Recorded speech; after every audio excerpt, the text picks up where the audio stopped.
let's go with computer because I'm familiar with that. Right, and we are recording now. Hello, everybody. Jackie D signing in again for another one of my wonderful JED Talks. And today I have Sally Roberts with me. Hello, Sally. Good morning and welcome. And Sally's come into my life now because we're both on the Healy journey together. So we cross paths on Zoom quite a lot, still to meet in the physical. Obviously, no one's really meeting in the physical at the moment. So looking forward to that moment when we do, all these lovely people I'm going to be meeting. So what caught my attention with Sally is that she is a thought pattern management chef. What a wonderful title is that. I love it. I love that. It's all about our thought patterns and what Sally's bringing to the world in inspiring women to step into their greatness, what they're here for. So I'm not going to say any more about that. I'm going to let Sally explain what she does. So over to you, Sally. Tell me, what is it that you do and the message you're bringing the world? Thank you.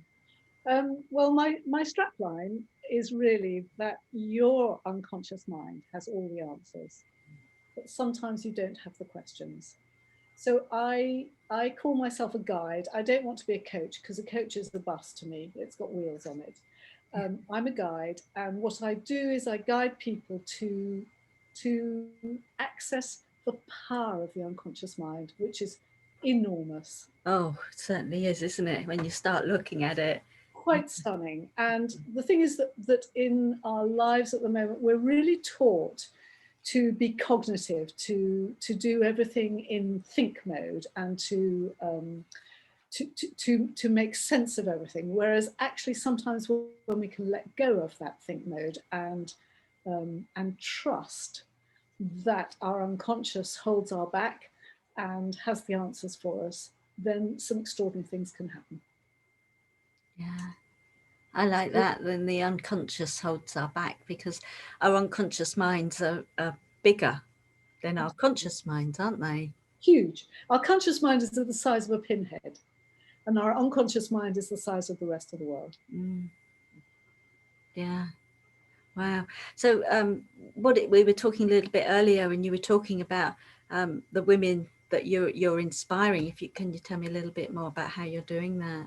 Yes, well, I think I worked as a physio for 43 years, and what I saw was women who were coming in to see me with physical problems, a lot of shoulder pain. There's incredible statistics about the number of women who have frozen shoulder or shoulder and neck pain. And what I realized was that there was a lot that was going on underneath. And this was usually that women were holding the world on their shoulders, Yeah. like Atlas. And when I asked questions of what it was that they felt they needed to hold together, they often fell apart. And I was always known as the physio. People came out of my room with pink eyes. And it was that allowing that there is more. There is more than just us, more than what we see, and that our bodies are speaking our truth to us, and very often we try and ignore it. Mm. So for me at that time, originally, it was a great privilege to work from the body into the spirit. And now what I want to do is I want to show particularly women, and particularly women at that time of change, heading sort of mid 40s into their 50s, 60s, that they have a choice, Mm. and that they don't have to stay trammeled and stuck in the place that they've often put themselves, or they feel they've been put. Yeah. And that when we have an element, a level of self-knowledge that allows us to understand what makes us tick, why we're ticking in that way. I've just been speaking to a 50-year-old friend who's a businesswoman as well, and she has an Asian background, and so much of her conditioning, her programming, is from her Asian background of how women, girls are expected to behave. Mm. But she's running huge conflict in that because she knows there's more. Yes. And when you can see that you do have choice, that you can say, no, I'm going to step outside this box, which either I feel has been created, and it can be a gilded cage. I have several times stepped out of my gilded cage, which I have created for myself. Mm. Even if the door is open, you still sit in the ruddy cage thinking, no, I'm stuck. Yeah.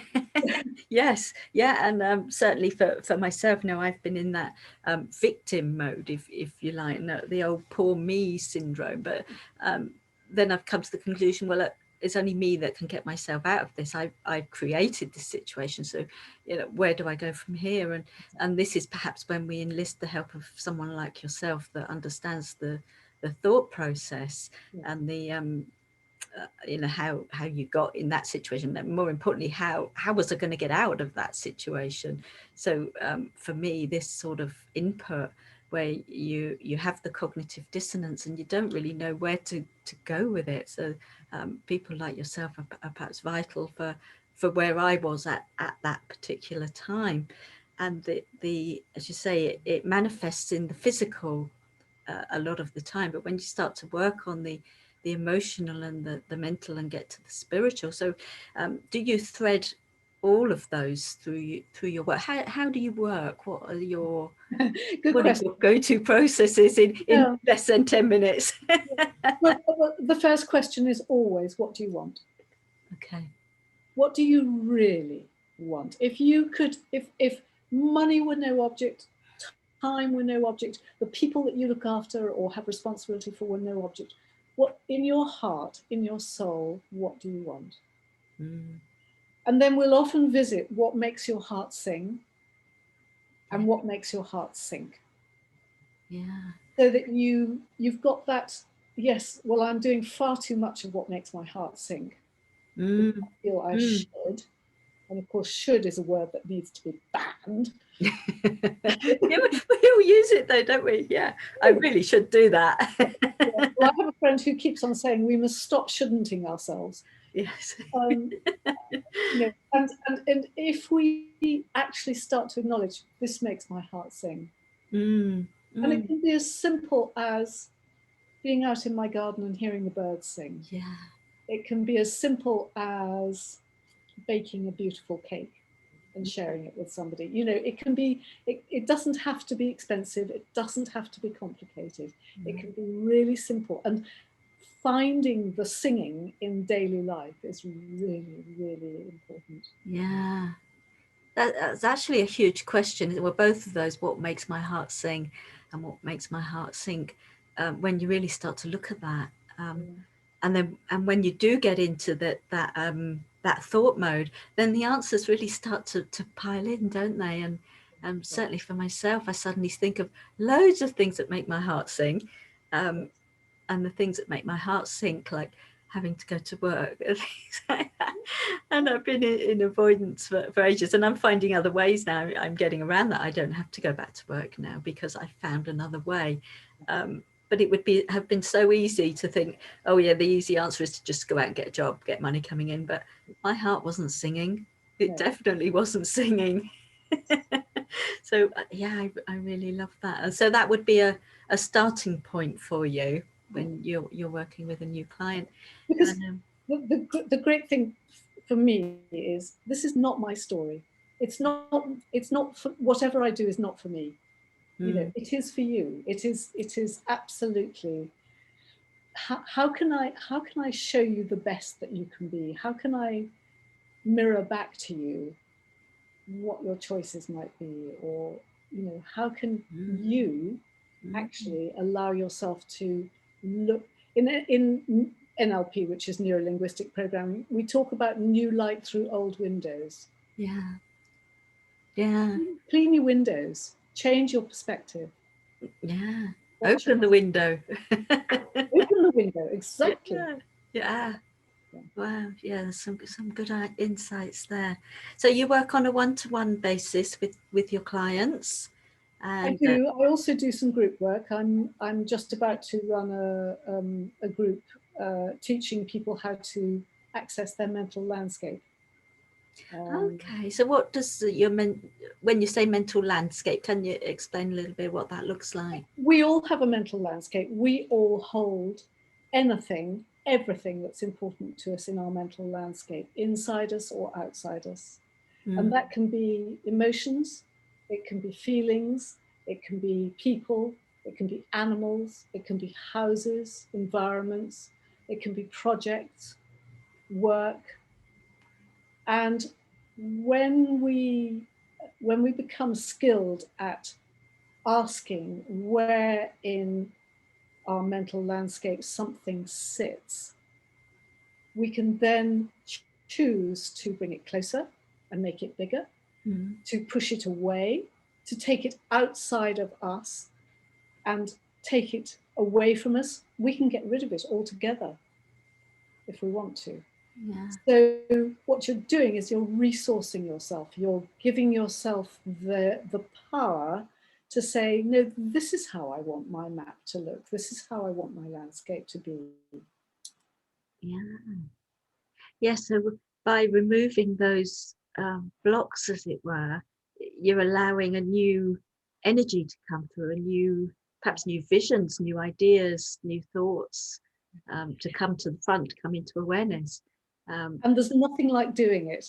It's fascinating. I often talk to people about it, and unless they're used to the concepts, the sort of metaphysical concepts, they don't, they struggle perhaps to understand it. But in the last week, I've spoken to 2 psychotherapists, and we've done a very, very simple, just take this and move it somewhere else. And both of them have said to me, but that's quite extraordinary. Because it feels totally different. Yeah. Wow. Well, I'm certainly going to be on one of your upcoming courses. So you've got a group 1 starting fairly soon. Is that? Yes, yes. This is for a particular group, starting in a couple of weeks' time. Yeah. Right. And then from there, this might be something you're going to be doing. It might be. It might be. Okay. Oh, that's fantastic. I'm interested. I'm intrigued to see how it works on Zoom, because in the past I've done it physically, and we've been able to move physically around and step in and step out. But this time, people are going to have to take on trust quite a lot. Yes, we're having to do it over Zoom, but thank goodness for Zoom. We can still operate and do what we do best, even if it's over Zoom. So, Sally, thank you so much for joining me today. And we'll put your contact details up under the post. You have a website, do you? No, I don't have a personal website. I've got my business does, but that's physiotherapy and osteopathy and things like that. So okay, no, I'm just you can get hold of me via Facebook. Right, perfect. Yes, because this will be going on to Facebook. So that is absolutely wonderful and fascinating. And I'm sure there's many more stories in there. We could probably go on talking for most of the day. I would think, because I've done some NLP and cognitive behavioural therapy stuff. So it fascinates me how the mind works and where we can go and what we can create and visualize and work with and put the stuff that no longer serves us somewhere else, as you say, moving it in the brain. And this thing we've got up here is just so fascinating and powerful, but knowing how to use it and operate it, this is where we need people like yourselves to guide us through those processes. So if you like anything we've been talking about, do get in touch with Sally and let me know how you get on. Where I won't say if it's working, I'll say when it's working for you, because I know this stuff really works big time. So thank you again, Sally Roberts, everybody. Thank you. Lovely. Thanks, Jackie, for the chance. You're very welcome. And I shall be back soon with another chat with another lovely lady. I don't seem to have many men joining me for these talks, so come on, guys, there must be something you want to talk about. I know men are not necessarily big on talking, but it's only 10 minutes. Come on. So I will see you all next time. Thanks for watching.